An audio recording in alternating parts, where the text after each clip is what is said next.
সুপ্ৰভাত জনাইছোঁ সকলোৰে দিনটো শুভ হওক তাৰে কামনা কৰিলোঁ।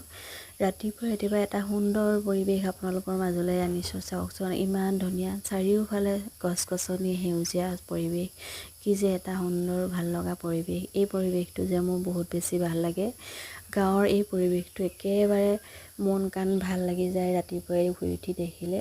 আৰু হোৱা মানুহজনে উঠি ৰাতিপুৱা কঠীয়া তুলিলে, ময়ো তুলিলোঁ বাৰু। আৰু পেলাবলৈ বুলি আহিছে পথাৰলৈ আৰু ৰুবহি লাগিব পাছবেলাগে। আজি ৰাতিপুৱা নৰোঁ, পাছবেলা সময়তহে ৰুম। আৰু আমাৰ বৰমাহঁতেও ৰুই আছে বাৰু দেই।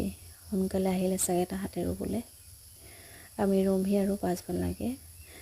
আৰু এইফালে আমাৰ ধুন শুই উঠি মোৰ লগত আহিছে আৰু সকলোৱে তাইক মৰম দিব দেই। আৰু তাইৰ চুলিখিনি আপোনালোকে বেয়াকৈ মানি নকৰিব, মোৰ কিন্তু এনেকুৱা চুলি বহুত বেছি ভাল পাওঁ। সেইটো কাৰণে তাইৰ চুলিখিনি কটাই হোৱা নাই, ৰাখি দিছোঁ। কাৰ্লে হেয়াৰ বহুত বেছি ভাল লাগে মোৰ। আৰু পথাৰখন আমাৰ ঘৰৰ পৰা বেছি দূৰ নহয়, পিছফালে সেইটো আমাৰ ঘৰ ওলাই আছে। আৰু মানুহজন হোৱা কঠীয়া পেলাই আহিলেগৈ আৰু। আকৌ এটা ভিডিঅ'ৰ সৈতে লগ পাম। আজিলৈ বাই বাই।